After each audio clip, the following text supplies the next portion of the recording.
ಜಾಹ್ನವಿ ಅವರು ಇನ್ನೂ open up ಆಗಬೇಕು, ಅವರು ಓಪನ್ ಅಪ್ ಆಗಬೇಕು ಮೇಡಮ್. ಬರೀ ನಾವು ಡೇ ಒನ್ ನೆಕ್ಸ್ಟ್ ಡೇ ಹೋದ ತಕ್ಷಣ ನಮ್ಮನ್ನು ನಾಮಿನೇಷನ್ ಮಾಡಿದ್ದೆ ಕಾಗರಾಜ್ ಅವರು. ಅವ್ರು ಯಾವುದೇ ಒಂದು ಗೇಮ್ ನೋಡಿದ ತಕ್ಷಣ ಫಸ್ಟ್ ಅದನ್ನು ಗೇಮಲ್ಲಿ ಅರ್ಥ ಮಾಡ್ಕೊಳ್ಳೋದೆ ಮಲ್ಲಮ್ಮ ಅವರು. ಅವ್ರು ರೆಡಿ ಆಗೋದ್ರಲ್ಲೇ ಒಂದು ಬ್ಯೂಟಿನ ರೆಡಿ ಆಗೋದ್ರಲ್ಲೇ ಟೈಮ್ ವೇಸ್ಟ್ ಮಾಡ್ತಿದ್ದಾರೆ. ಅಂದರೆ ಅವರು ಜಂಟಿ ನಮ್ಮ ಗಿಲ್ಲಿ ಏನಿದಾನಲ್ಲ ಮನೆ ಮಂದಿ ಎಲ್ಲ ಕುಣಿಸ್ತಾ ಇದ್ದಾನೆ. ಅವ್ರ ಜೊತೆಗೆ ಇವರು ಅವನು ಏನೋ ಕುಣಿಸಿ ನಗಿಸಿದ್ರು ಆ ಕ್ರೆಡಿಟ್ ಇವ್ರಿಗೆ ಸಿಗ್ತಾ ಇದೆ. ಅದರಲ್ಲೂ ಕೂಡ ನನಗೆ ತುಂಬ ಇಷ್ಟ ಆಗಿದೆ ಅಂದರೆ ಚಂದ್ರಪ್ರಭು ಅವರು ಮೇಡಮ್, ಭಾಳ ಇಷ್ಟ. ನೋಡಿದ್ರೆ ಇಷ್ಟು ಕ್ರೀಮ್ ಮೇಡಮ್, ಅದು ಒಂದು ಮೆಡಿಕಲ್ ಶಾಪ್ ಇಡ್ಬೋದು ಅಲ್ಲಿ ಫುಲ್ಲು. ಅದು ರಾಜಮಾತೆ ಆಗಿದ್ದಾಗಂತೂ ಅವರು ಯಾವುದಕ್ಕೆ ಯಾರಿಗೂ ಕೇರ್ ಮಾಡಲ್ಲ ಮೇಡಮ್. ಬಿಗ್ ಬಾಸ್ ಅಂದರೆ ಒಬ್ಬೊಬ್ರನ್ನ ಇಷ್ಟಿಷ್ಟು ದಿನಕ್ಕೆ ಅಂತ ಫಿಕ್ಸ್ ಮಾಡಿ ಕರ್ಕೊಂಡು ಹೋಗಿರ್ತಾರ. ಈಗ ಅಲ್ಲಿ ಸುಮಾರು ಜನ ವೆರೈಟಿ ಜನ ಇದ್ದಾರೆ ಒಳಗಡೆ, ಬಿಗ್ ಬಾಸ್ ಒಳಗಡೆ. ಸೊ ಒಬ್ಬೊಬ್ರದ್ದೇ ಹೆಸರು ಹೇಳ್ತೀನಿ, ನಿಮ್ಗೆ ಏನು ಅನ್ನಿಸ್ತು ಅಂತ ಹೇಳಬೇಕು. ಅವ್ರ ಬಗ್ಗೆ ಒಂದು ಸಣ್ಣದಾಗಿ explanation. Okay madam, okay madam. ಅಂದರೆ ಇವಾಗ ನೀವು ನೋಡ್ದಂಗೆ ಅವರು ಒಳ್ಳೆಯವರು ಕೆಟ್ಟವರು ಅದೆಲ್ಲ ನಮಗೆ ಗೊತ್ತಿಲ್ಲ. ನಾವು ನೋಡ್ದಂಗೆ ಒಂದಿರುತ್ತೆ, ನಿಮಗೆ ನೋಡಿದ ತಕ್ಷಣ ಏನು ಅನ್ನಿಸ್ತು ಅದು ನಮಗೂ ಒಂದು ಸೆಂಟೆನ್ಸಲ್ಲಿ. ಜಾಹ್ನವಿ. Okay madam. ಜಾಹ್ನವಿ ಅವರು ಆನ್ ಆಫ್ ಆಗ್ತಾರೆ, ಒಂದು ಯುವರಾಣಿಯಾಗಿ ಇದ್ದಾರೆ ಅಲ್ಲಿ. ಜಾಹ್ನವಿ ಅವರು ಇನ್ನೂ ಓಪನ್ ಅಪ್ ಆಗಬೇಕು, ಅವರು ಓಪನ್ ಅಪ್ ಆಗಬೇಕು ಮೇಡಮ್. ಬರೀ ಯುವರಾಣಿ ಥರ ಅವರು ವರ್ತನೆ ಮಾಡ್ತಿದ್ದಾರೆ. ಹೌದಾ? ಯುವರಾಣಿ ಥರ ಇದ್ದಾರೆ, ಯಾಕಂದರೆ ಒಂಟಿ ಅಲ್ವಾ ಅವರು, ಅರಸರು ಆಗಿರೋದ್ರಿಂದ ಅವರು ಯುವರಾಣಿಯಾಗಿ ನಟಿಸ್ತಾ ಇದ್ದಾರೆ. ಇನ್ನೂ ಓಪನ್ ಅಪ್ ಆಗಬೇಕು ಅವರು. ಕಾಕ್ರೋಚ್ ಸುಧೀರ್ ಅವರು ಮೈ ಬ್ರದರ್ ಅವರು ತುಂಬ ಸ್ಟ್ರಾಟರ್ಜಿ ಮಾಡ್ತಾರೆ ಅವರು. ಯಾಕಂದರೆ ಗೆಲ್ಲೋದಕ್ಕೆ ಏನು ಬೇಕಾದ್ರೂ ಮಾಡ್ತಾರೆ. ಈಗ ನನಗೆ ಆಗಿರಲಿ, ನನಗೆ ಫಸ್ಟ್ ಅವರು ಅಣ್ಣ ನೀವು ಬಂದಿರಾ ಏನು ಅಷ್ಟೊಂದು ರೋಡಲ್ಲೆಲ್ಲ ಡ್ಯಾನ್ಸ್ ಮಾಡ್ತೀರಾ, ನಾನೇ ನಿಮಗೆ ಎಷ್ಟೊಂದು ಲೈಕ್ ಮಾಡಿದ್ದೀನಿ, ಕಮೆಂಟ್ ಮಾಡಿದ್ದೀನಿ, ಈ ವಯಸ್ಸಲ್ಲಿ ಏನಿದು ಅಂತ ಹೇಳ್ತಾಯಿದ್ರು. ಆಮೇಲೆ ನೋಡಿದ್ರೆ ನಾವು ಡೇ ಒನ್ ನೆಕ್ಸ್ಟ್ ಡೇ ಹೋದ ತಕ್ಷಣ ನಮ್ಮನ್ನು ನಾಮಿನೇಷನ್ ಮಾಡಿದ್ದೆ ಕಾಗರಾಜ್ ಅವರು. ಅಂದ್ರೆ ಪರ್ಸನಲ್ ಬೇರೆ ಪ್ರೊಫೆಷನಲ್ ಬೇರೆ. ನಾನು ನಿಮಗೆ ಅಭಿಮಾನಿ. ಹೌದು.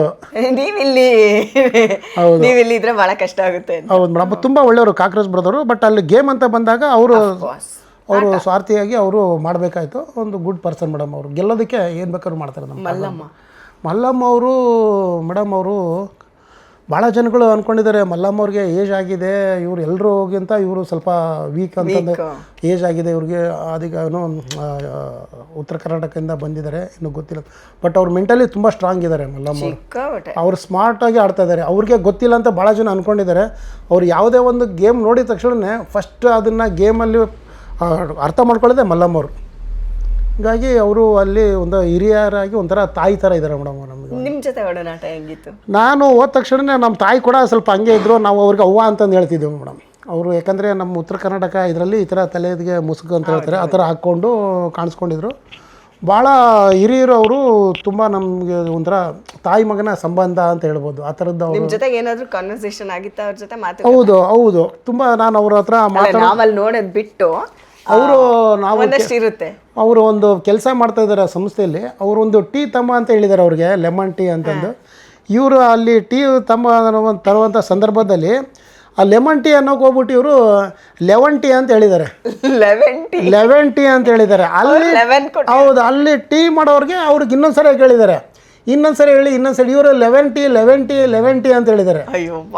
ಹೌದು, ಅವ್ರಿಗೆ ಕನ್ಫ್ಯೂಸ್ ಆಗ್ಬಿಟ್ಟು ಅಲ್ಲಿಂದ ಅವರು ವೈರಲ್ ಆಗಿ ಅವರು ಒಂದು ಹೆಸರು ಮಾಡೋದಕ್ಕೆ ಸಾಧ್ಯತೆ ಆಯಿತು. ಅದು ಕೂಡ ಮಲ್ಲಮ್ಮ ಅವರು ನನ್ನ ಹತ್ರ ಹೇಳಿದರು, ಈ ಥರದ್ದು ನಾನು ಲೆಮನ್ ಟೀ ಅನ್ನೋಕೆ ಹೋಗ್ಬಿಟ್ಟು ನಾನು ಲೆವನ್ ಟೀ ಹೇಳಿದ್ದೆ. ಅದು ನೋಡಿ ಎಲ್ಲಿಗೆ ತಂದಿದೆ. ಅದು ಇಲ್ಲಿ ಬಿಗ್ ಬಾಸ್ ಮನೆ ಒಳಗಡೆ ಬರೋ ಥರ ಮಾಡಿತ್ತು ಮಲ್ಲಮ್ಮ ಅವ್ರಿಗೆ. ಸರ್, ಇವಾಗ ಈ ಪ್ರಪಂಚದಲ್ಲಿ ಯಾವುದು ಹೆಂಗೆ ಯಾಕೆ ಸೆಕೆಂಡಿಗೆ ವೈರಲ್ ಆಗುತ್ತೆ ಹೇಳಕ್ಕಾಗಲ್ಲ ಮೇಡಮ್. ಸ್ಪಂದನ ಅವರು, ನಾನು ಅವ್ರನ್ನ ಭಾಳ ಸೀರಿಯಲೆಲ್ಲ ನೋಡಿದ್ದೀನಿ. ಗೃಹ ಪ್ರವೇಶ, ಆಮೇಲೆ ಕರಿಮಣಿ ಸೀರಿಯಲ್ಲ ನೋಡಿದ್ದೀನಿ. ತುಂಬ ಮುಗ್ಧ ಸ್ವಭಾವದವರು ಸ್ಪಂದನ. ಅದು ಅವರು ನನಗೊಂಥರ ತಂಗಿ ಸಿಸ್ಟರ್ ಇದ್ದಂಗೆ. ಎಲ್ಲೋ ಒಂದು ಕಡೆಗೆ ಸ್ಪಂದನ ಅವರು ಒಂದು ಅವ್ರ ರೆಡಿ ಆಗೋದ್ರಲ್ಲೇ ಒಂದು ಬ್ಯೂಟಿನ ರೆಡಿ ಆಗೋದ್ರಲ್ಲೇ ಟೈಮ್ ವೇಸ್ಟ್ ಮಾಡ್ತಿದ್ದಾರೆ. ಅವರು ಸ್ವಲ್ಪ ಇನ್ನೂ ಅದ್ರ ಜೊತೆಗೆ ಇನ್ನೂ ಒಂದು ಸ್ವಲ್ಪ ಓಪನ್ ಅಪ್ ಆಗಿ ಎಲ್ಲರ ಜೊತೆಯಲ್ಲೂ ಮಿಂಗಲ್ ಆಗಿ ಆಟ ಆಡಿದ್ರೆ ಫೈನಲ್ ಬರ್ಬೋದು ಮೇಡಮ್ ಸ್ಪಂದನ ಅವರು. ಹೌದಾ? ಅಷ್ಟು ಸ್ಟ್ರಾಂಗ್ ಇದ್ದಾರೆ? ಖಂಡಿತ ಮೇಡಮ್. ಯಾಕಂದರೆ ಅವರಲ್ಲೂ ಕೂಡ ಒಂದು ಎಬಿಲಿಟಿ ಇದೆ. ಒಂದು ಅವರು ಸ್ಮಾರ್ಟಾಗಿ ಗೇಮ್ ಆಡ್ತಾ ಇದ್ದಾರೆ. ಅವರು ಕೂಡ ಫೈನಲ್ ಕೂಡ ಬರ್ಬೋದು ಮೇಡಮ್. ಮಾಳು ಅವರು ನಮ್ಮ ಜವಾರಿ ಹುಡುಗ ಆಗಿರೋದ್ರಿಂದ ಮೇಡಮ್, ಅಲ್ಲಿ ಒಂದು ಭಾಷೆ ಬಂದ್ಬಿಟ್ಟು ಇಲ್ಲಿ ನಮ್ಮ ಬೆಂಗಳೂರು ಭಾಷೆಗೂ ನಮ್ಮ ಉತ್ತರ ಕರ್ನಾಟಕ ಭಾಷೆಗೂ ಸ್ವಲ್ಪ ಡಿಫ್ರೆನ್ಸ್ ಇದೆ. ಹೌದು, ಅವರು ವೆರಿ ಸ್ಟ್ರಾಂಗ್ ಕಂಟೆಸ್ಟ್. ಅವರು ಸಾಕಷ್ಟು ಒಳ್ಳೆಯ ಪರ್ಸನ್ನು ಮಾಡು. ಅವರು ವ್ಯಕ್ತಿಗತವಾಗಿ ತುಂಬ ಒಳ್ಳೆಯವರು ಮೇಡಮ್ ಮಾಳು. ನೋಡೋದಕ್ಕೆ ಒಂದು ಸ್ವಲ್ಪ ಏನೋ ಚಿಕ್ಕ ಹುಡುಗ ಅಥವಾ ಏನೋ ಅಂತಂದ್ರೂ ಕೂಡ ಸಖತ್ತು ಸ್ಟ್ರಾಂಗ್ ಮೇಡಮ್ ಮಾಳವರು. ಸರ್ ಕಾವ್ಯ ಶೈವ ಕಾವ್ಯ ಅವರು ಮೇಡಮ್ ಅವರು ಏನು ಮಾಡ್ತಿದ್ದಾರೆ ಅಂದರೆ ಸೈಲೆಂಟಾಗಿ ಆಟ ಆಡ್ತಾ ಇದ್ದಾರೆ. ಅಂದರೆ ಅವರು ಜಂಟಿ ನಮ್ಮ ಗಿಲ್ಲಿ ಏನಿದಾನಲ್ಲ ಮನೆ ಮಂದಿ ಎಲ್ಲ ಕುಣಿಸ್ತಾ ಇದ್ದಾನೆ. ಅವ್ರ ಜೊತೆಗೆ ಇವರು ಅವನು ಏನೋ ಕುಣಿಸಿ ನಗಿಸಿದ್ರು ಆ ಕ್ರೆಡಿಟ್ ಇವ್ರಿಗೆ ಸಿಗ್ತಾ ಇದೆ. ಇವರು ಸ್ವಲ್ಪ ಎಫರ್ಟ್ ಹಾಕಿದ್ರೆ ಇವರು ಒಳ್ಳೆ ಗಿಲ್ಲಿ ನಿಜವಾಗ್ಲೂ ಕೌಂಟರ್ ಕೊಡೋದೇ ಗಿಲ್ಲಿ. ಹೌದು, ಒಂದು ಸೆಕೆಂಡ್ ಕೂಡ ಅವನು ಬಿಡೋದಿಲ್ಲ. ಗಿಲ್ಲಿ ವಾಪಸ್ ಕೊಡ್ತಾ ಇರ್ತಾರೆ. ಅದು ನಮ್ಮ ಅರಮನೆಯಲ್ಲಿ ಏನು ಬಿಗ್ ಬಾಸ್ ಮನೆಯಲ್ಲಿ ಯಾರು ಕೂಡ ಸುಮ್ಮನೆ ಇರೋಕ್ಕಾಗೋದಿಲ್ಲ. ಎಲ್ಲರೂ ನಗಿಸ್ತಾ ಇರ್ತಾರೆ. ಏನೇ ಒಂದು ಹಾಡುಗಳು ಹೇಳೋದು, ಏನೇ ವಿಷಯ ಕಿಂಡಲ್ ಮಾಡೋದು, ಅದು ಒಂದು ಸೀರಿಯಸ್ ಇರ್ಬೋದು, ಒಂದು ಕಾಮಿಡಿ ಅಥವಾ ಏನೇ ಇರ್ಬೋದು, ಅಲ್ಲಿ ನಗಿಸ್ತಾ ಇರ್ತಾನೆ ನಟ. ಅದು ಗಿಲ್ಲಿ ನಟ. ಅದು ಕ್ರೆಡಿಟ್ ಕಾವ್ಯ ಸಿಗ್ತಾ ಇದೆ. ನೋಡಿದ್ರ ಹಿಂಗೆ ಜಂಟಿ ಮಾಡೋದ್ರಲ್ಲೂ ಲಾಭಗಳು ಹಿಂಗೆ. ಸೊ ಗಿಲ್ಲಿ ಬಗ್ಗೆ ಏನು ಅನ್ಸುತ್ತೆ? ಗಿಲ್ಲಿ ಅವರು ಮೇಡಮ್ ಅವರು ಗಿಲ್ಲಿ ಫೈನಲ್ ಬರ್ಬೋದು ಮೇಡಮ್ ಅವ್ರು ಗಿಲ್ಲಿ. ಹೌದಾ? ಹೌದು ಮೇಡಮ್ ಅವರು. ಹೌದು ಮೇಡಮ್, ಸ್ಟ್ರಾಂಗ್ ಕಂಟೆಸ್ಟ್. ಅವ್ರು ಯಾವತ್ತೂ ನಾವು ಕೋಪ ಮಾಡ್ಕೊಂಡಿದ್ದು ನೋಡಲೇ ಇಲ್ಲ. ಆ ಕೋಪದಲ್ಲೂ ಆ ಒಂದು ಕಾಮಿಡಿ ಏನೊಂದು ಎಲ್ಲರೂ ನಗಿಸ್ತಾರೆ. ಎಷ್ಟೇ ಕೋಪ ಇದ್ರೂ ಅವ್ರ ಮನಸ್ಸಲ್ಲಿ ಎಷ್ಟೋ ಕೋಪ ಇದ್ರೂ ತೋರಿಸ್ಕೊಳ್ಳಲ್ಲ. ಎಲ್ಲರೂ ರಂಜಿಸ್ತಾನೆ, ತುಂಬ ಖುಷಿ ಪಡಿಸ್ತಾನೆ ಯಾರು ನಮ್ಮ ಗಿಲ್ಲಿ ನಟ. ಫೈನಲ್ ಕೂಡ ಬರ್ಬೋದು, ಯಾವುದೇ ಮಾತಿಲ್ಲ ಮೇಡಮ್ ಅವರು. ಚಂದ್ರಪ್ರಭಾ ಅವರು ಮೇಡಮ್ ಅವರು ತುಂಬ ಯುನಸೆಂಟ್ ಮೇಡಮ್. ನನಗೆ ಚಂದ್ರಪ್ರಭಾ ತುಂಬ ಅಂದರೆ ಯುನಸೆಂಟ್ ಅಂತಂದರೆ ಅಲ್ಲಿ ಈಗ ಅವ್ರು ಓಪನ್ ಅಪ್ ಆಗ್ತಿದ್ದಾರೆ. ನಾನು ಚಂದ್ರಪ್ರಭಾ ಅವ್ರ ಮೇಲೆ ವಿಶೇಷವಾಗಿ ಗೌರವ ಜಾಸ್ತಿ. ನಾವೆಲ್ಲ ಇಬ್ಬರು ಒಂಥರ ಒಡ ಹುಟ್ಟಿದ್ದೇವೇನೋ ಅನ್ನೋ ಭಾವನೆ ನನಗೆ ಬಂದಿದೆ. ಅದು ನಾವು ಹೋದ ತಕ್ಷಣವೇ ನನಗೆ ತುಂಬ ಭಾಳ ಬೇಗನೆ ಅಲ್ಲಿ ಕನೆಕ್ಟ್ ಆಗಿದ್ದಂದರೆ ನನಗೆ ಚಂದ್ರಪ್ರಭಾ ಅವರು. ಅವರಂಥ ದೊಡ್ಡ ಕಲಾವಿದರಾಗಿದ್ದರೂ ಕೂಡ ಅವರು ಯಾವುದೇ ಥರದ್ದು ಒಂದು ಹಮ್ಮು ಇಲ್ದೇ ನಮ್ಮ ಜೊತೆಗೆ ತುಂಬ ಕನೆಕ್ಟ್ ಆಗಿದ್ದರು. ಭಾಳ ಗೌರವಪೂರ್ವಕವಾಗಿ ನನಗೆ ತುಂಬ ಬಸಣ್ಣ ಅಂತೇಳಿ ಮಾತಾಡಿಸ್ತಾಯಿದ್ರು. ಭಾಳ ಎಷ್ಟೇ ನಮಗೆ ಅಲ್ಲಿ ನಾವು ಕೂಡ ಅಲ್ಲಿ ಎಲ್ಲರ ಜೊತೆಲಿ ಮಾತಾಡ್ತಾಯಿದ್ವಿ, ಎಲ್ಲರೂ ಹಂಚ್ಕೊಳ್ತಾ ಇದ್ವಿ. ಅದರಲ್ಲೂ ಕೂಡ ನನಗೆ ತುಂಬ ಇಷ್ಟ ಆಗಿದೆ ಅಂದರೆ ಚಂದ್ರಪ್ರಭಾ ಅವರು ಮೇಡಮ್, ಭಾಳ ಇಷ್ಟ. ಅವರು ಗೆಲ್ಬೇಕನ್ನೋದು ಕೂಡ ನನಗೆ ತುಂಬ ಆಸೆ ಇದೆ ಮೇಡಮ್. ನೀವು ನಾನೀಗ ನೆಕ್ಸ್ಟ್ ಕೇಳ್ತಿದ್ದೆ ನಿಮ್ಗೆ ಅಷ್ಟು ಕಂಟೆಸ್ಟೆಂಟಲ್ಲಿ ಪರ್ಸ್ನಲ್ ಆಗಿ ಇಂಥವ್ರು ಗೆಲ್ಲಬೇಕು ಅಂದರೆ ಯಾರು ಅಂತ. Chandraprabha madam. Chandraprabha super sir. ಮತ್ತು ಸತೀಶ್ ಅವರು ಮೇಡಮ್ ಅವರು ಏನಾಗಿದ್ದಾರೆ ಅಂದರೆ ಅವರು ಅಲ್ಲಿ ನಾವು ಬಂದಾಗ ಫಸ್ಟ್ ಬಿಗ್ ಬಾಸ್ ಮನೆಗಳಿಗೆ ಹೋದಾಗ ಅಲ್ಲಿ ಇಷ್ಟೊಂದು ಕ್ರೀಮ್ಗಳು ಎಲ್ಲ ಇಟ್ಟಿದ್ರು. ಎಲ್ಲಿ ವಾಶ್ರೂಮಲ್ಲಿ ಇಷ್ಟೊಂದು. ನಾನು ಅಂದ್ಕೊಂಡೆ ಅಯ್ಯೋ ನಾನು ಸುಮ್ಮನೆ ಇಲ್ಲೇ ಇದೆಯಲ್ಲಪ್ಪ ನೋಡಿದ್ರೆ ಇಷ್ಟು ಕ್ರೀಮ್ ಮೇಡಮ್. ಅದು ಒಂದು ಮೆಡಿಕಲ್ ಶಾಪ್ ಇಡ್ಬೋದು ಅಲ್ಲಿ. ಮೆಡಿಕಲ್ ಶಾಪ್ ಅಲ್ಲ ಸರ್, ಯಾವುದಾದ್ರೂ ಹೆಲ್ತ್ ಆ್ಯಂಡ್ ಗ್ಲೋನೋ ಅಥವಾ ಲ್ಯಾಕ್ಮಿನೋ ಯಾವುದೋ ಒಂದು ಬ್ರ್ಯಾಂಡ್ನ ಸ್ಥಾಪನೆ ಮಾಡ್ಬೋದು. ಅಷ್ಟು ನನಗೂ ಅದು ಆಶ್ಚರ್ಯ ಆಗೋದು ಮೇಡಮ್. ಅವರು ಎಷ್ಟು ಮಟ್ಟಿಗೆ ಅಂದರೆ ಅವರು ಸ್ನಾನ ಆದ ತಕ್ಷಣ ಅದು ಕೂದಲೆಲ್ಲ ಡ್ರೈ ಆಗ್ಬಿಡ್ತದೆ ಅಂತ ಹೇಳ್ಬಿಟ್ಟು ಅದಕ್ಕಿಂತ ಮುಂಚೆನೇ ಒಂದು ಕ್ರೀಮ್ ಬರ್ತದೆ ಏರ್ಗಳೆಲ್ಲ ಹಚ್ಕೊಳ್ಳೋದು ತಲೆಗೆ. ಅದಾದಮೇಲೆ ಫುಲ್ ಸ್ವಲ್ಪ ಒಂದು ಹಾಫ್ ಆನ್ ಅವರ್ ಆದಮೇಲೆ ಮತ್ತೊಂದು ಆಯಿಲ್ ಹಚ್ಕೊಳ್ತಾರೆ ತಲೆಗೆ. ಅದಾದಮೇಲೆ ಮತ್ತೆ ಹಾಫ್ ಆನ್ ಅವರ್ಗೆ ಒಂದು. ಅದಾದಮೇಲೆ ನೆಕ್ಸ್ಟ್ ಅವರು ಮುಖಕ್ಕೆ ಅಂತ ಬಂದಾಗ ಮುಖನ ಇಮಿಡಿಯೇಟಾಗಿ ಎಲ್ಲ ಒರೆಸ್ಕೊಳ್ತಾರೆ. ಒರೆಸ್ಕೊಂಡು ಆದಮೇಲೆ ಮೇಡಮ್ ಈ ಥರ ತುಟಿಗಿದೆಯಲ್ಲ ಮೇಡಮ್, ಇಲ್ಲಿಗೆ ಸಪ್ರೇಟು, ಮೇಲೇನೆ ತುಟಿಗೆ ಸಪ್ರೇಟು, ಕೆನ್ನೆಗೆ ಸಪ್ರೇಟು, ಕಣ್ಣಿಗೆ ಸಪ್ರೇಟು. ಭಾಳ ನಾವು ನೋಡ್ಬಿಟ್ಟು ಈ ಥರ ಮೇಂಟೈನ್ ಮಾಡೋದ್ರೆ ಮಕ್ಕಳಾಗಿ ನಾವೇ ಮಾಡಲ್ಲ ಅಷ್ಟು.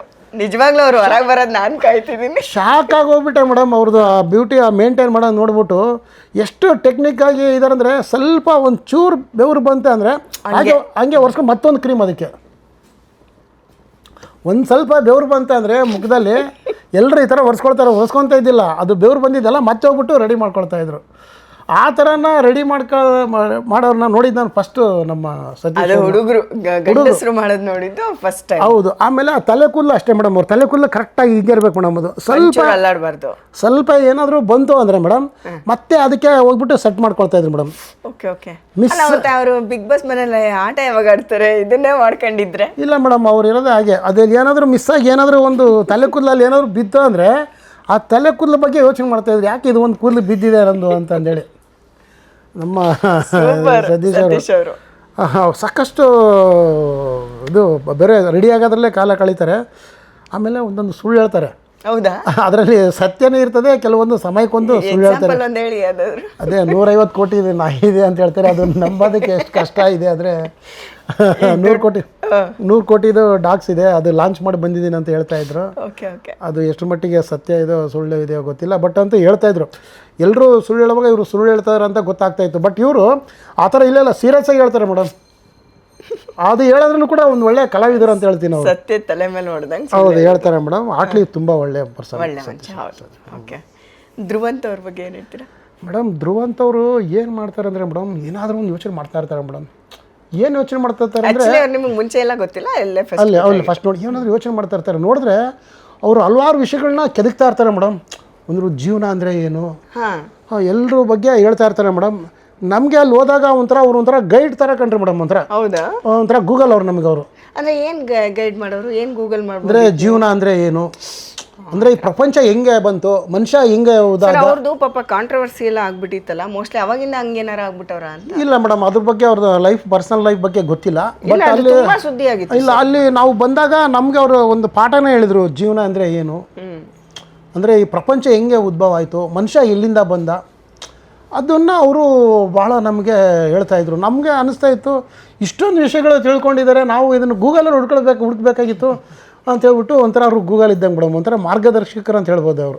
ಅಶ್ವಿನಿ ಅವರು ಅಶ್ವಿನಿ ಅವರು ಮೇಡಮ್ ನಮ್ಮ ಅಭಿಷೇಕ್ ಜೊತೆಲಿ ಇದ್ದಾರೆ. ಅವರು ಭಾಳ ಸಖತ್ ಸ್ಟ್ರಾಂಗ್ ಕಂಟೆಸ್ಟ್. ಅವರು ಎಲ್ಲ ಒಂದು ಕಡೆಗೆ ಅವರು ಓಪನ್ ಅಪ್ ಆಗ್ತಾಯಿಲ್ಲ ಮೇಡಮ್. ಅಶ್ವಿನಿ ಅವರು ಸ್ವಲ್ಪ ರೆಡಿ ಆಗೋದ್ರಲ್ಲೂ ಸ್ವಲ್ಪ ಕಾಲಹರಣ ಮಾಡೋದ್ರಲ್ಲಿ ಅವರೆಲ್ಲೋ ಒಂದು ಕಡೆಗೆ ಟೈಮು ವೇಸ್ಟ್ ಮಾಡ್ತಾ ಇದ್ದಾರೆ ಅನ್ಸುತ್ತೆ ಮೇಡಮ್ ಅಶ್ವಿನಿ ಅವರು. ಮೇಡಮ್ ಅವರು ಬಟ್ ನಮ್ಮ ಇನ್ನೊಬ್ಬರು ರಾಜಮಾತೆ ಅಶ್ವಿನಿ ಗೌಡ ಮೇಡಮ್ ಅವರು ವ್ಯಕ್ತಿತ್ವವಾಗಿ ತುಂಬ ಒಳ್ಳೆಯವ್ರು ಮೇಡಮ್. ಅವರು ಹೌದು, ಭಾಳ ಹೋರಾಟಗಾರ್ತಿ, ಭಾಳ ಅಚೀವ್ಮೆಂಟ್ ಮಾಡಿದ್ದಾರೆ ಮೇಡಮ್.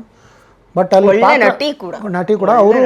ಬಟ್ ಪಾತ್ರ ಅಂತ ಬಂದಾಗ ಯಾರಿಗಿಂತ ಕಮ್ಮಿ ಇಲ್ಲ ಮೇಡಮ್. ಫುಲ್ಲು ಅವರು ರಾಜಮಾತೆ ಆಗಿದ್ದಾಗಂತೂ ಅವರು ಯಾರಿಗೂ ಕೇರ್ ಮಾಡಲ್ಲ ಮೇಡಮ್. ಅಂದರೆ ಅಷ್ಟರ ಮಟ್ಟಿಗೆ ಅವರ ಪಾತ್ರನ ನಿಭಾಯಿಸ್ತಾರೆ ಅವರು ಮೇಡಮ್. ವ್ಯಕ್ತಿಗತವಾಗಿ ಭಾಳ ಗೌರವಪೂರ್ವಕವಾಗಿ ನಮ್ಮನ್ನೆಲ್ಲ ಪ್ರೀತಿಯಿಂದ ಮಾತಾಡಿಸಿದ್ದಾರೆ. ತುಂಬ ಒಳ್ಳೆಯವರು. ಬಟ್ ರಾಜಮಾತೆ ಆಗಿದ್ದಾಗ ಆ ಪಾತ್ರನೇ ಅವರು ಇದಾಗ್ಬಿಡೋರು ಮೇಡಮ್. ಅವರೇ ರಾಜಮಾತೆ ಆಗಿಬಿಡೋರು. ನಾವು ನೋಡಿದಾಗ ಆ ಪಾತ್ರದಿಂದ ಅವ್ರು ಹೊರಗಡೆ ಬರಲೇ ಇಲ್ಲ ಮೇಡಮ್. ಆ ಟೈಮಲ್ಲಿ ಎಷ್ಟೊಂದು ನಮ್ಮ ಸೇವಕರಿಗೆಲ್ಲ ಭಾಳ ಕೆಟ್ಟವರಾಗ್ಬಿಟ್ರು ಅವರು. ಯಾರು ರಾಜಮಾತೆ ಅಶ್ವಿನಿ ಗೌಡ. ಬಟ್ ಅದು ಪಾತ್ರ ಅದು ನಿಭಾಯಿಸಲೇಬೇಕಾಗಿತ್ತು. ಹಾಗಾಗಿ ಅವರು ಆ ಪಾತ್ರ ನಿಭಾಯಿಸಿದ್ರು ಆ ಟೈಮಲ್ಲಿ ಅವರು. ಯಾಕಂದರೆ ಅರಸರು ನಾವು ಮಾಡೋ ಸಣ್ಣ ತಪ್ಪಿಗೆ ಬಿಗ್ ಬಾಸ್ ಅವ್ರಿಗೆ ಊಟದಲ್ಲಿ ಇದಾಗ್ತಾಯಿತ್ತು, ತೊಂದರೆ ಆಗ್ತಾಯಿತ್ತು.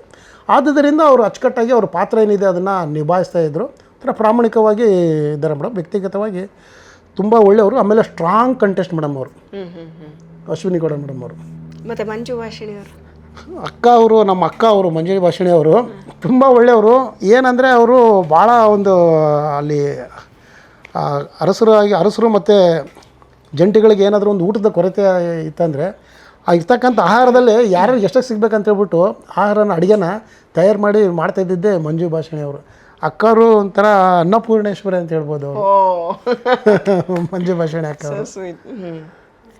ಸರ್, ಒಟ್ಟು ನೀವು ಈಚೆ ಬಂದ್ರಿ, ಅಲ್ಲಿ ಒಳಗಿರೋರನ್ನ ಈಗ ನೋಡಿದಾಗ ಹೆಂಗೆ ಅನ್ಸುತ್ತೆ? ಈಗ ಆಟ ನೋಡಿದಾಗ ನಾನು ಇಲ್ಲಿ ಮಿಸ್ ಮಾಡಿದೆ, ನಾನು ಹಿಂಗಿರ್ಬೇಕಿತ್ತು ಅಂತ ಏನಾದ್ರು ಅನಿಸಿದ್ಯಾ ಮೇಡಮ್? ನೋಡಿದಾಗ ಸ್ವಲ್ಪ ಬೇಜಾರಾಗುತ್ತೆ. ಯಾಕಂದರೆ ನಾನು ಅಲ್ಲಿ ಎಲಿಜಿಬಲ್ ಇದ್ದಿದ್ದು, ನಾನು ತುಂಬ ಇದಾಗಿದ್ದು. ಸೊ ನಾನು ಅದು ನೋಡಿದಾಗೆಲ್ಲ ಒಂಥರ ಫೀಲ್ ಆಗುತ್ತೆ. ನಾನು ಇರ್ಬೋದಿತ್ತಲ್ಲ ಒಂದು ವಾರಕ್ಕೆ ನನ್ನನ್ನು ನಾನೇನು ಅವ್ರಿಗೇನು ಕಾಟ ಕೊಡ್ತಾ ಇದ್ದೆ, ಏನು ಇದು ಮಾಡ್ತಾ ಇದ್ದೆ ಅಂದರೆ ನನಗೊಂದು ಡೌಟು. ಓಕೆ, ನಿಮಗೆ ನೋವಾಗುತ್ತೆ ಅದನ್ನ ನೋಡಿದಾಗ, ನಾನು ಒಪ್ಕೊತೀನಿ. ಬಟ್ ಕೆಲವರಿಗೆ ಕನ್ಫ್ಯೂಷನ್ ಇದೆ. ಬಿಗ್ ಬಾಸ್ ಅಂದರೆ ಒಬ್ಬೊಬ್ರನ್ನ ಇಷ್ಟಿಷ್ಟು ದಿನಕ್ಕೆ ಅಂತ ಫಿಕ್ಸ್ ಮಾಡಿ ಕರ್ಕೊಂಡೋಗಿರ್ತಾರ, ಇಷ್ಟೇ ದಿನಕ್ಕೆ ಅಂತ ಹೇಳೇ ಕರ್ಕೊಂಡೋಗಿರ್ತಾರ, ಅಥವಾ ನಿಜವಾಗ್ಲೂ ಎಲಿಮಿನೇಟ್ ಆಗ್ತಾರ, ಅಥವಾ ಅಲ್ಲಿ ಓಟ್ಗಳು ಜಾಸ್ತಿ ಬಂದಂಗೆ ಅವ್ರದ್ದು ಡ್ಯೂರೇಷನ್ ಜಾಸ್ತಿ ಕಮ್ಮಿ ಆಗೋದು ಇರುತ್ತಾ? ಈ ಥರದ್ದು ಒಂದಷ್ಟು ಕನ್ಫ್ಯೂಷನ್ಸು ನಮಗೆ ಇಲ್ಲಿ ಕೂತ್ಕೊಂಡು ನೋಡೋರಿಗೆ, ಆಡಿಯನ್ಸ್ಗೆ ಅನಿಸುತ್ತೆ. ಸೊ ನಿಮಗೆ ಏನಾಯ್ತದು ನಿಜವಾಗ್ಲೂ ಹೇಳ್ಬೇಕಂತ? ಇಲ್ಲ ಮೇಡಮ್, ನಮಗೆ ಇಷ್ಟು ದಿನಕ್ಕಂತಂದು ಹೇಳಿಲ್ಲ ಮೇಡಮ್. ಫೈನಲ್ವರೆಗೂ ಇದು ಇರುತ್ತೆ. ಅಂದರೆ ಫಿನಾಲ್ವರೆಗೂ ಎಲ್ರಿಗೂ ಒಂದೇ ರೂಲ್ಸ್ ಮೇಡಮ್. ಅಲ್ಲಿ ಈಗ ನಾನು ಒಂದು ವಾರಕ್ಕೆ ಬಂದಿದ್ದ ತಕ್ಷಣ ಒಂದು ವಾರಕ್ಕೆ ಏನು ಅಗ್ರಿಮೆಂಟ್ ಆಗಿಲ್ಲ ಮೇಡಮ್ ನಮಗೆ. ಅದನ್ನು ಕೇಳಿದ್ದು ಇಲ್ಲ ಮೇಡಮ್, ನಮಗೆ ಮಿನಿಮಮ್ 6 ಮಂತ್ವರೆಗೂ ಇದಿರುತ್ತೆ. ಇದು ಬಿಗ್ ಬಾಸ್ ಫಿನಾಲ್ವರೆಗೂ ನಮಗೆ ಅವಕಾಶನ ಕಲ್ಪಿಸಿಕೊಟ್ಟಿದ್ರು. ಬಟ್ ಅದರಲ್ಲಿ ಏನಂದರೆ ಯಾರು ಬೇಕಾದ್ರೂ ಒಂದು ವಾರಕ್ಕೆ ಅಥವಾ 2 ವಾರಕ್ಕೆ ಯಾರು ಬೇಕಾದ್ರೂ ಬರ್ಬೋದು. ಬಟ್ ಏನಂದರೆ ನನ್ನ ಬ್ಯಾಡ್ ಲಕ್ ನಾನು ಒಂದು ವಾರಕ್ಕೇ ಬಂದೆ ಮೇಡಮ್. ಇದಾದಮೇಲೆ ಈಗ ನೆಕ್ಸ್ಟ್ ವೀಕ್ ಈಗ 3ನೇ ವಾರಕ್ಕೆ ಯಾರು ಬೇಕಾದ್ರೂ ಬರ್ಬೋದು. ಯಾಕಂದರೆ ಇದು ಪರ್ಮನೆಂಟ್ ಅಲ್ಲ. ಇದು ಕ್ಲಾರಿಟಿ ಯಾಕೆ ಕೊಡಿಸ್ದೆ ಅಂದರೆ, ಎಷ್ಟೊಂದು ಜನ ತಲೆಯಲ್ಲಿ ಇವತ್ತು ಕೂಡ 12ನೇ ಸೀಸನ್ ನಡೀತಾ ಇದೆ, ಈಗಲೂ ಇವ್ರಿಗೆಲ್ಲರಿಗೂ ಕಮಿಟ್ಮೆಂಟು ಅಥವಾ ಒಂದು ಅಂದರೆ ಟೈಮ್ ಡ್ಯೂರೇಷನ್ ಕಮಿಟ್ಮೆಂಟು. ಈಗ ಯಾರೋ ಕೆಲಸದಲ್ಲಿ ಇರ್ತಾರೆ, ನೀವು ಇಷ್ಟೇ ದಿನಕ್ಕೆ ಅಂತ ಹೇಳಿ ಕರ್ಕೊಂಡಿರ್ತಾರೆ, ಆ ಥರ ಇರ್ಬೋದಾ ಅಂತ ಜನಸಾಮಾನ್ಯರು ಟಾಕ್ ಮಾಡ್ತಿರ್ತಾರೆ. ಸೊ ನನ್ನ ಕಿವಿಗೂ ನನ್ನ ನೇಬರ್ಸಲ್ಲೇ ಒಂದೆರಡು ಜನ ಜೊತೆ ಇದಿದೆ, ಈಗ ನಾವು ಓದಕ್ಕೆ ಕೇಳ್ಕೊಂಬರ್ತೀನಿ ರೀ ಅಂತ ಹೇಳ್ಬಿಟ್ಟು ನೆನಪಾಯಿತು, ಕೇಳಿದೆ. ಇಲ್ಲ ಮೇಡಮ್, ಅದನ್ನು ಅನುಮಾನ ಪಡೋದು ಅವಶ್ಯಕತೆ ಇಲ್ಲ. ಯಾಕಂದರೆ ಅವ್ರು ನಮಗೆ ಅಗ್ರಿಮೆಂಟ್ ಏನು ಮಾಡ್ಕೊಳ್ಳೋದು 6 ಮಂತ್ಸ್ ಎಲ್ಲರಿಗೂ, ಪ್ರತಿಯೊಬ್ಬರಿಗೂ. ಹೌದು, ಎಲ್ರಿಗೂ ಒಂದೇ ಥರದ್ದೇ, ಆ ಥರದ್ದು ಏನೂ ಇಲ್ಲ ಮೇಡಮ್, ಏನು ಅನುಮಾನ ಈಗ ಒಂದು ಒಳ್ಳೆ ಕ್ಲಾರಿಟಿ ನಮಗೆ ಸಿಕ್ತು. ಸರ್ ಈಗ ನಿಮ್ದೊಂದು ಮಾತು ವೈರಲ್ ಆಗಿಬಿಟ್ಟಿದೆ ಸರ್, ಸ್ವಂತ ದುಡ್ಡಲ್ಲಿ ಸಾಲ ಮಾಡೋದು ಅಂದರೆ ಹೆಂಗೆ ಅಂದರೆ ಏನಂದರೆ ಈಗ ಪ್ರತಿಯೊಬ್ಬರೂ ಅವ್ರವರು ಒಂದೊಂದು ಕೆಲಸಗಳು ಮಾಡಿಕೊಂಡು ಎಲ್ಲ ಇದ್ದಿರ್ತಾರೆ. ಈಗ ಅಲ್ಟಿಮೇಟಾಗಿ ಒಂದು ಬದುಕೋದಕ್ಕೆ ಒಂದು ದುಡಿಮೆ ಅನ್ನೋದು ಬೇಕು. ಎಲ್ಲರೂ ಒಂದು ದುಡಿಮೆ ಮಾಡಿಕೊಂಡು ಅವ್ರ ಕುಟುಂಬ ಸಾಕ್ಕೊಂಡು ಇದ್ದಿರ್ತಾರೆ. ಈಗ ನಾನು ಕೂಡ ಅದೇ ಥರದ್ದೇ, ನಂದೊಂದು ಸಣ್ಣ ಒಂದು ಕೆಲಸ ಮಾಡಿಕೊಂಡು ನನ್ನ ಹೆಂಡತಿ ಮಕ್ಕಳಿಗೆ ಏನು ಬೇಕೋ ನಾನು ಇದು ಮಾಡಿಕೊಂಡು ಜೀವನ ಮಾಡಿಕೊಂಡು ಇರ್ತಕ್ಕಂಥ ವ್ಯಕ್ತಿ ನಾನು. ಇಲ್ಲಿ ಏನಾಯ್ತು ಅಂದರೆ ಸಡನ್ನಾಗಿ ನಮಗೆ ಬಿಗ್ ಬಾಸಿಂದ ಅವಕಾಶ ಬಂದಾಗ ಆಶ್ಚರ್ಯ ಆಯಿತು. ಪರವಾಗಿಲ್ಲ, ಅವಕಾಶ ಸಿಕ್ಕಿದೆ, ಸರಿ ಬಿಗ್ ಬಾಸ್ ಮನೆ ಒಳಗಡೆ ಹೋಗಬೇಕು, ನಾವು ಹೆಂಗೆ ಕಾಣಿಸ್ಕೊಳ್ಬೇಕಲ್ಲಿ, ನಾವು ಹೆಂಗಿರಬೇಕು ಅದು ಬಂತು ಮೈಂಡಿಗೆ. ಅಲ್ಲಿ ಬಂದಾಗ ನೋಡಿದ್ರೆ ಒಂದು ನಾವಿಲ್ಲಿ ಜಿಮ್ ಎಲ್ಲ ಮಾಡ್ಕೊಂಡಿದ್ದೀವಿ, ಸೊ ವರ್ಕೌಟ್ ಎಲ್ಲ ಮಾಡಿಕೊಂಡು, ಸೊ ಸೋಷಿಯಲ್ ಮೀಡ್ಯಾದಲ್ಲಿ ಮಾತೆತ್ತಿದ್ರೆ ಬರೀ ಬನೀನ್ ಹಾಕ್ಕೊಂಡು ಏನೋ ಡೈಲಾಗ್ಗಳು ಹೇಳ್ಕೊಂಡು ಏನೋ ಡ್ಯಾನ್ಸ್ಗಳು ಮಾಡಿಕೊಂಡು ನೋಡಿದ್ದೀನಿ. ಭಾಳ ಜನ ಎಲ್ಲ ನೋಡಿದ್ದಾರೆ, ಏನಪ್ಪ ಯಪ್ಪ ಬಂದರೆ ಬರೀ ಬನೀನ್ ಹಾಕ್ಕೊಂಡು ಏನೋ ಈ ಥರ ಚೆಸ್ಟ್ ಎಲ್ಲ ಈ ಥರ ಮಾಡಿಕೊಂಡು ಏನೋ ಹೇಳ್ತಾನೆ, ಏನೋ ಮಾತಾಡ್ತಾನೆ ಹಾಗೆ ಅಂತ ಹೇಳ್ಬಿಟ್ಟು ಸ್ವಲ್ಪ ಜನಗಳು ನೋಡಿ ನೋಡಿ ನೋಡಿ ನೋಡಿ ಸಾಕಾಗಿ ಕೊನೆಗೆ ಅವರೇ ಇಷ್ಟಪಟ್ಬಿಟ್ರು, ಇನ್ನೇನು ಮಾಡೋಕ್ಕಾಗಲ್ಲ ಅಂತೇಳಿ. ಹಂಗಾಗಿ ಸಾಕಷ್ಟು ಜನ ಸೋಷಿಯಲ್ ಮೀಡ್ಯಾದಲ್ಲಿ ನೋಡಿಬಿಟ್ಟಿದ್ರು. ಇನ್ನು ಈಗ ಬಿಗ್ ಬಾಸಿಂದ ಅವಕಾಶ ಸಿಕ್ಕಿದೆ ಅಂದರೆ ಈಗ ಕರಿಬಸಪ್ಪನ್ನ ಅಲ್ಲಿ ನೋಡಿದರು, ಬರೀ ಬನೀನ್ ಹಾಕ್ಕೊಂಡು ಓಡಾಡಿದ್ದು. ಇನ್ನು ಬಿಗ್ ಬಾಸ್ ಮನೆಗಳಿಗೆ ಹೋದಾಗ ಸ್ವಲ್ಪ ಚೆನ್ನಾಗಿ ಕಾಣಿಸ್ಬೇಕಲ್ಲ, ಅದಕ್ಕೋಸ್ಕರ ನಾನೇನು ಮಾಡಿದೆ, ಸ್ವಲ್ಪ ಬಟ್ಟೆ ಪರ್ಚೇಸ್ ಮಾಡಬೇಕು ಅಂತ ಇದು ಮಾಡಿದೆ. ಸೊ ಆ ಟೈಮಲ್ಲಿ ಸಮಯಕ್ಕೆ ಸಂದರ್ಭಕ್ಕೆ ಕರೆಕ್ಟಾಗಿ ನನಗೆ ದುಡ್ಡಿನ ಅವಶ್ಯಕತೆ ಇತ್ತು. ಆವಾಗ ಇರಲಿಲ್ಲ. ಕೆಲವೊಂದು ಏನಾಗುತ್ತೆ ಅಂದರೆ ಪ್ರತಿಯೊಬ್ಬರಿಗೂ ಏನಾದರೂ ಒಂದು ಸಡನ್ನಾಗಿ ಒಂದು ದುಡ್ಡಿನ ಅವಶ್ಯಕತೆ ಇದ್ದಾಗ ಕೆಲವ್ರ ಹತ್ರ ದುಡ್ಡಿರಲ್ಲ. ಯಾರೇ ಆಗಿರಲಿ, ಎಂಥ ಶ್ರೀಮಂತನಾಗಿರಲಿ, ಅವರು ಕೋಟಿನೇ ಸಂಪಾದನೆ ಮಾಡಲಿ, ಕೆಲವೊಂದು ಟೈಮಲ್ಲಿ ಆ ಸೆಕೆಂಡಿಗೆ ದುಡ್ಡು ಇರೋದಿಲ್ಲ. ಆ ಟೈಮ್ ಅದು ಕೂಡ ನನ್ನ ಕೂಡ ಲೈಫಲ್ಲಿ ಬಂತು. ಹಂಗಾಗಿ ಸ್ವಲ್ಪ ಅಲ್ಲಿ ಬಟ್ಟೆ ಪರ್ಚೇಸ್ ಮಾಡ್ಬೇಕಂತ ಹೇಳ್ಬಿಟ್ಟು ಸ್ವಲ್ಪ ಸಾಲ ಮಾಡಿದ್ದು ಉಂಟು ಮೇಡಮ್.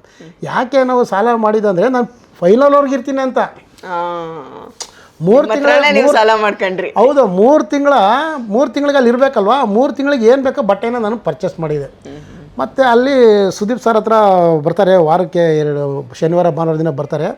ಚೆನ್ನಾಗಿ ನಾವು ಒಳ್ಳೆ ಬಟ್ಟೆ ಹಾಕ್ಕೊಂಡು ಚೆನ್ನಾಗಿ ಕಾಣಿಸ್ಬೇಕು, ಸುದೀಪ್ ಸರಿಂದ ಚಪ್ಪಾಳೆ ಹೊಡ್ಸ್ಕೋಬೇಕು ಅಂತ ಹೇಳ್ಬಿಟ್ಟು ತುಂಬ ಆಸೆ ಇತ್ತು ಮೇಡಮ್. ಅದು ನಾನು ಭರ್ಜರಿ ಭಾಳ ಆಸೆ ಪಟ್ಟಿದ್ದೆ. ಸೊ ಅದರಿಂದ ನಾನು ಸ್ವಲ್ಪ ಡೈಲಾಗ್ ಬಂತು. ಹೌದು, ಈ ಥರ ಅಂದರೆ ಯಾಕಂದರೆ ಈಗ ಭಾಳ ಜನ ಅಂದ್ಕೊಂಡಿರ್ತಾರೆ, ಇವ್ರಿಗೇನಪ್ಪ ಕಡಿಮೆ, ಚೆನ್ನಾಗಿದ್ದಾರೆ, ಬೇಕಾದಂಗಿದ್ದಾರೆ ಅಂತ ಅಂದ್ಕೊಂಡಿರ್ತಾರೆ. ಯಾಕಂದರೆ ದೂರದ ಬೆಟ್ಟ ದೂರ ನೋಡೋದಕ್ಕೆ ಭಾಳ ಚೆನ್ನಾಗಿ ಕಾಣಿಸುತ್ತೆ, ಹತ್ರ ಬಂದಾಗಲೇ ಗೊತ್ತಾಗೋದು ಅಲ್ಲಿ ಕಲ್ಲು ಮುಳಿದೆ ಅಂತ. ಅಂದರೆ ನಾವು ದೂರದಿಂದ ನೋಡೋದಕ್ಕೆ ಎಷ್ಟೋ ಚೆನ್ನಾಗಿದ್ದರೂ ಕೂಡ ಹತ್ರ ಬಂದಾಗಲೇ ಗೊತ್ತಾಗೋದು ನಮ್ಮ ಕಷ್ಟಗಳು ಏನಿದೆ ಅಂತಂದು. ಹಾಗಾಗಿ ಈಗ ದುಡ್ಡು ಇಲ್ಲದ ಕಾರಣ ನಿಮ್ಗೊಂದು ಮಾತು ಹೇಳಿದ್ರಲ್ಲ, ಈ ನೀವು ಹೊರಗಡೆ ಇಲ್ಲಿ ಮಾತಾಡೋಷ್ಟೇ ಒಳಗೆ ಮಾತಾಡಿದ್ರೆ ಎಷ್ಟೋ ಇರ್ತಿದ್ರು. ಹೌದು, ಇನ್ನೂ ದಿನ ಇಲ್ಲಿ ಮಾತಾಡೋದನ್ನ ಒಳಗಡೆ ಮಾತಾಡಿದರೆ ನೀವು ಇನ್ನೂ ಫೈನಲ್ವರೆಗೆ ಬರ್ತಾಯಿದ್ರಿ ಅಂತೇಳಿ ಸುದೀಪ್ ಸರ್ ಹೇಳಿದ್ರು ಮೇಡಮ್. 100% ಸತ್ಯ ಅದು.